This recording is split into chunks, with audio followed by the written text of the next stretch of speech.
What's up guys, it's Tom here and welcome to a brand new video where we will discuss the latest updates around Virgil van Dijk's contract situation, because Van Dijk gave a telling interview where he dropped some big telling hints around his future with big plans. That's what his statement was, that he has big plans with Liverpool in the future. So let me know how many of the big three stars will stay at Liverpool. At the moment it looks very likely that Salah and Van Dijk will sign new contracts because they look very happy and they want to stay, and Liverpool definitely want to keep them. Liverpool also want to keep Trent Alexander-Arnold, but he's awfully quiet and he's hiding in interviews. He doesn't say much. He doesn't give a lot of interviews. So at the moment, if I had to guess, Trent Alexander-Arnold will leave, Van Dijk and Salah will stay. But let me know your thoughts down below. And are you still buzzing after Liverpool beat Man City for the first time in 10 years to open up an 11-point gap in the title race? We will talk about the title race in this video, of course. But first, Liverpool captain Van Dijk has, of course, just a few months remaining on his deal, but he said in an interview with Sky Sports and Jamie Redknapp, it's all about the next couple of months. Van Dijk said, we are still in 3 competitions and we want to be successful in all 3 of them, and that is the main focus I've got. Very big plans in that sense, and I want to make sure that this team is successful, and that's my main focus at the moment. And by the way, if you saw this interview, he was talking about his big plans with a beaming smile, so he didn't look like a player who is upset or that he wants to leave Liverpool. I think behind the scenes maybe Van Dijk is close to an agreement. Why would he come out and say these things with a big smile on his face if he wasn't close to signing a new contract? He said, I can't speak about personal conversations that have obviously been going on for a while. I can only say that I'm fully committed to the club. I love the fans, I love the club, I have had such an amazing time already, and let's see what the future brings. But as long as I'm calm, I think the rest of the world can stay calm as well. And as long as Van Dijk is calm and he's smiling in interviews and he looks happy, I'm calm as well that he will stay. Surely Liverpool and Van Dijk will find an agreement, because this is such a brilliant partnership. Van Dijk is the leader of the Liverpool team. He's an absolute colossus and he is one of the cornerstones of Liverpool's title charge. So Liverpool would be absolutely crazy not to extend Van Dijk's contract, and I think we will extend Van Dijk's contract and we will extend Salah's contract. Van Dijk said, when there is a definitive answer on my future, it will probably be out. Then everyone can know. But I'm quite calm about it. It's quite funny because I remember when Gini Wijnaldum, obviously a friend of mine, was out of contract, and in his last 6 months at the club, I said to him, I couldn't believe how calm he was. But now, being in the situation myself, I'm in a very good place. Physically, mentally, the only focus I have at the moment is trying to be successful with Liverpool. Real Madrid were rumored to be interested, but Real Madrid actually denied that there were any negotiations between Real Madrid representatives and Van Dijk. Of course, Real Madrid get linked with all kinds of players, but Marca say that Real Madrid have denied any talks with Van Dijk. They say the stories are purely a fabrication coming from Van Dijk's agents. Probably Van Dijk's agents want to put pressure on Liverpool, putting these links to Real Madrid in the media just to give Van Dijk a higher contract offer. It's all part of the negotiating tactic, the negotiation game that the agents play and Liverpool play as well. And similar things happened with Joshua Kimmich. Joshua Kimmich's agent probably put out stories about Kimmich being linked to Liverpool, to Real Madrid, and now he's close to signing a new contract as well. But Kimmich hasn't signed yet, just like Van Dijk hasn't signed for Liverpool yet. But the emergence of Raul Asensio, a young centre-back at Real Madrid, and a promise of teenage starlet Joan Martinez have changed the perspective of Real Madrid. And also Alaba came back from a long injury layoff and he started on the weekend as Real Madrid beat Girona 2-0. Luka Modric scored an absolutely brilliant goal. Make sure to watch it if you haven't already. Of course, Real Madrid will decide what to do after Alaba and Militao recover from their injuries and they finish the season and see how their defensive numbers or at the end of the season, but recently it has been reported that Real Madrid are looking at Lucaba, and Lucaba and his agents are angling for a move to Real Madrid. He has a 90 million euro release clause in his contract, but probably for a cheaper price, Lucaba will move maybe to Real Madrid in the summer. News reported in Spain that Real Madrid are happy with their defensive options for now, and they won't try to sign Van Dijk on a free transfer. So Raúl Asensio was promoted from the Real Madrid Youth Academy, and they also had to sometimes play Tchouaméni or Camavinga or even both fans, but now Real Madrid's injuries are healing, and the most likely scenario is Real Madrid will go hard in for Trent Alexander-Arnold, and maybe the agreements are already in place, just they won't reveal it because they don't want to disrupt Liverpool's title challenge. Who knows? But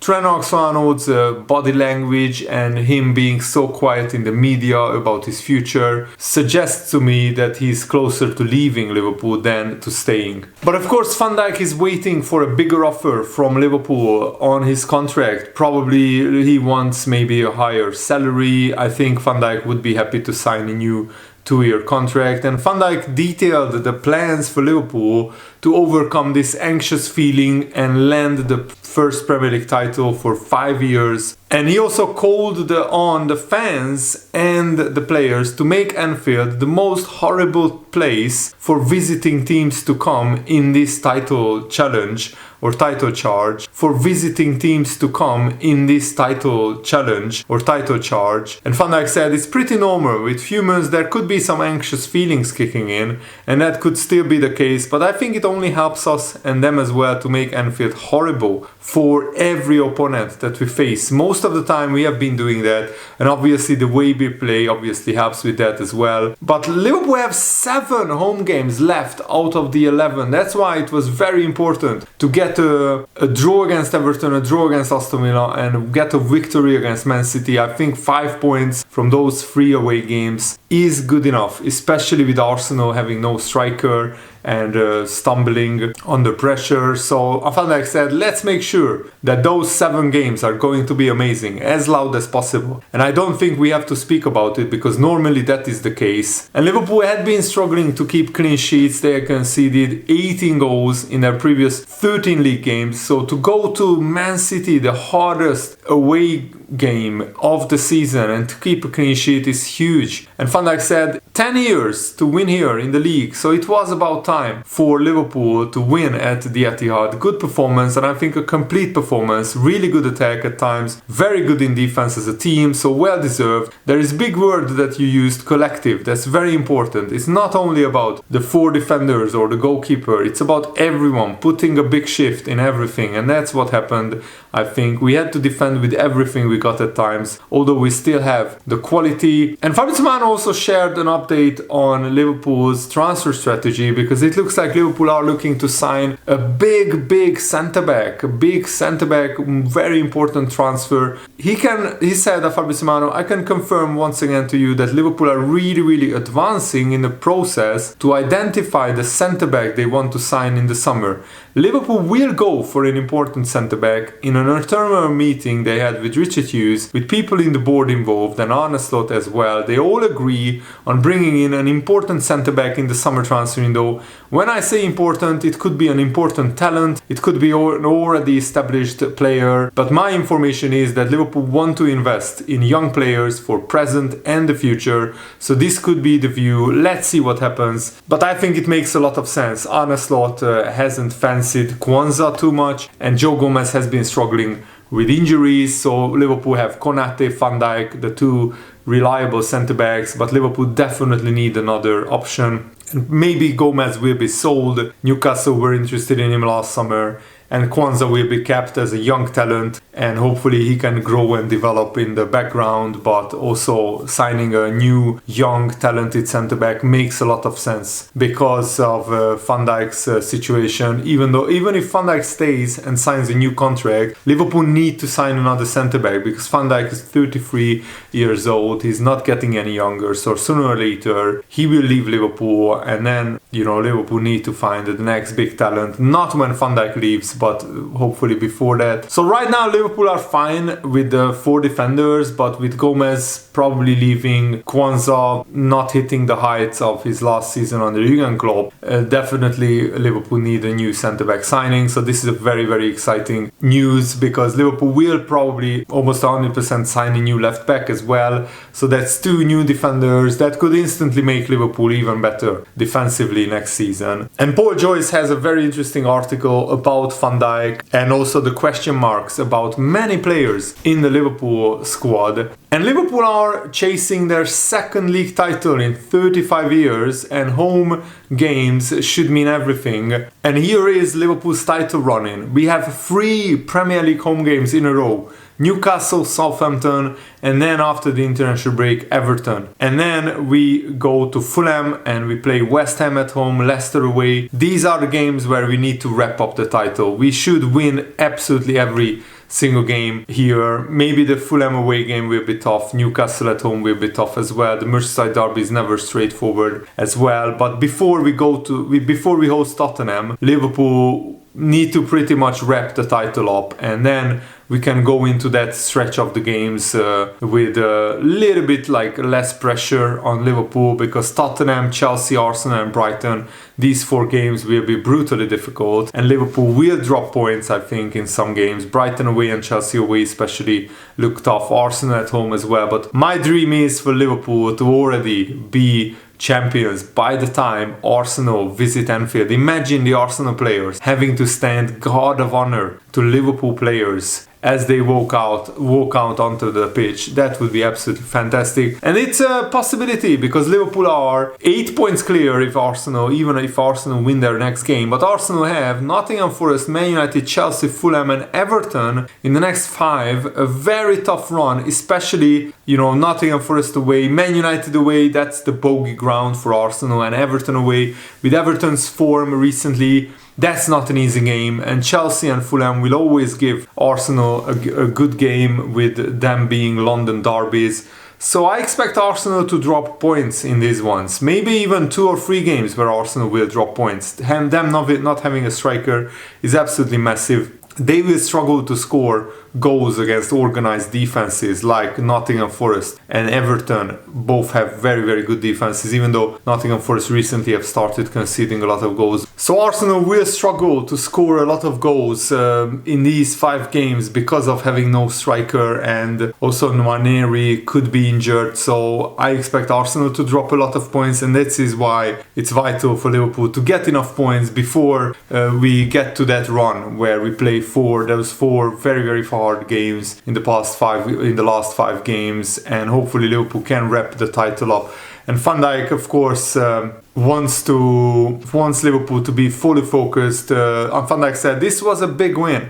I told the guys, you don't take these wins for granted. And when you go home, recover and be ready for the preparation for Newcastle. That's the only thing we have to do. Tunnel vision, nothing else matters really. And we need our fans to be in great shape on Wednesday as well." And Arne Slot has an amazing away record in the Premier League. 10 wins and 5 draws, 0 losses. Arne Slot is still unbeaten away from home in the Premier League. I just hope that record will last the whole season, because how amazing that would be. And in their debut campaigns, no previous Liverpool manager has managed that, to go their first 15 away games unbeaten in league games in the club's history, which is an extraordinary record by Arne Slot, and it further underlines the job that he has done in overseeing the transition from the Jurgen Klopp era, which many Liverpool fans and many rival fans, of course, expected to be a lot more bumpy, a lot less straightforward, but Arne Slot has done amazing, and his tactical genius has been fantastic, and it has been shown that he's tweaking tactics even during games. Sometimes Liverpool switch formation 2-3 times during the games, and Arne Slot is giving specific player instructions to individual players even from game to game, which is absolutely brilliant. Andy Robertson and Trent Alexander-Arnold praised Arne Slot a lot. Konate is also yet to sign a new contract, so Konate is having 1 year left on his contract, and he might be interested in going to Paris Saint-Germain if he doesn't sign a new contract. So Liverpool need to sort out these contracts, but hopefully Liverpool can win the title with these uncertainties rumblies going around in the background. And after we sealed the title, I hope Liverpool announce the big contract announcements, because Liverpool definitely need to sort out these players' contracts. Darwin Núñez looks likely to leave, Paul Joyce is reporting, with his progress not having matched expectations. And Harvey Elliott must reflect whether